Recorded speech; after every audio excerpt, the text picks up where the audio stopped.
Welcome to the post-game press conference for Game 11 of the 2026 Southeastern Conference Softball Tournament. We're joined by Georgia head coach Tony Baldwin, shortstop Emily Digby, and second baseman Kirsten Roos. There's a mic holder to your right. Please raise your hand with any questions and wait to be called on, but we will begin with an opening statement from Coach.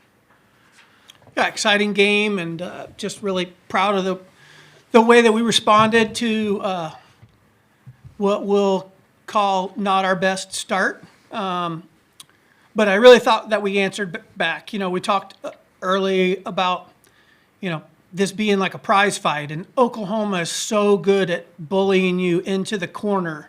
And I mean that in the most flattering way, but they just are really good at the bum rush, and then they get you on the heels, and they're so darn good offensively that when you get there, sometimes it's just hard to get them off of you. And I thought we did a really good job of kind of bobbing and weaving, we'll say there, and then ultimately got the fight back in the middle of the ring, and then that's where, we were able to get some punches off ourselves. So, at the end of the day, Oklahoma's Oklahoma because of how good they are and how they go at you, but I really just thought that we answered the bell and we fought really hard and put together good at-bats and just, again, we talk a lot about the game is an erosion. Like you're just trying to wear them down to get to the place where you get good pitches to hit or they make some mistakes. And, obviously these two had, a big part in it, but,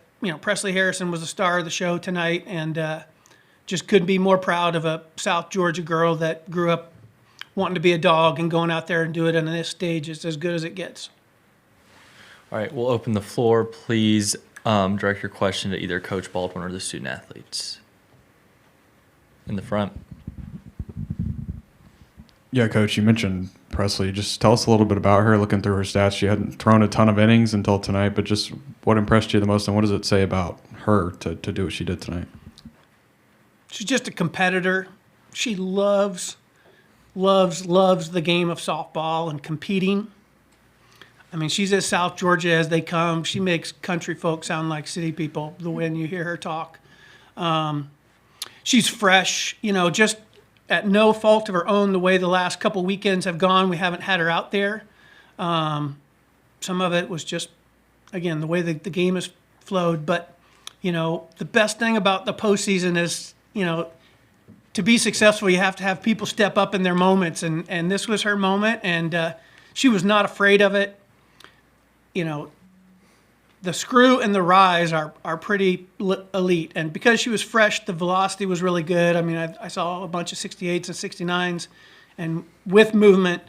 But her and Chelsea have been working so hard on the off rise and the change of speed. And, she threw some really big ones against some really good hitters today. And, she just is somebody that loves to pitch. She loves the art of pitching. The unbelievable family. They have a furniture store, and they designed her pitching lab to look just like Jack Turner Stadium. So she's been throwing at Jack Turner Stadium for years. So it was just awesome to see her go out and just embrace the moment and take advantage of it. Second row. All right. Hi, Tyler Strimple, Texas Student Television. First off, congrats on a great win. I have a question for Coach and a question for Emily here. First off, Coach, talking a little bit more about Harrison's performance today. This is her longest performance of the season by a pretty fair margin, and by, usually she's more of a 1 or 2 inning pitcher.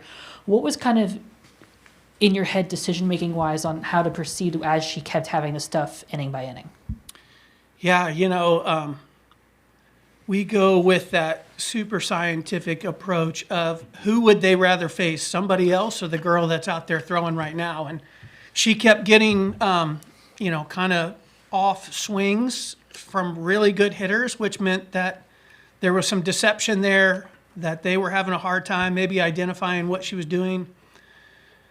She was commanding the ball exceptionally well, and like I said, changing speed. So ultimately, we were just going 1 inning at a time, but she just kept putting good innings together, and it was, keep running her out there. All right. And then, Emily, after the third inning, going into the fourth inning, pretty major momentum shift, especially from you. You had that defensive play and that 3-run shot. What was kind of the message in the locker room? What do you think led to that momentum shift going into the second half of the game? For the second half, we just told ourselves that we have nothing else to lose. Give Oklahoma our best fight, and at the end of the day, if we do that, there's no complaints. But that whole inning, everybody passing the bat, doing what they do. The dugout was amazing. Just that whole inning just sparked a momentum boost for us, and it was really big. Second row. Yeah, Coach JT Gassel's known to be one of the best preparers for potential pitchers and potential swings. Was the Harrison move a bit of a – because Randy Rowling got right off the bat, Sure. that changed quick. Yep.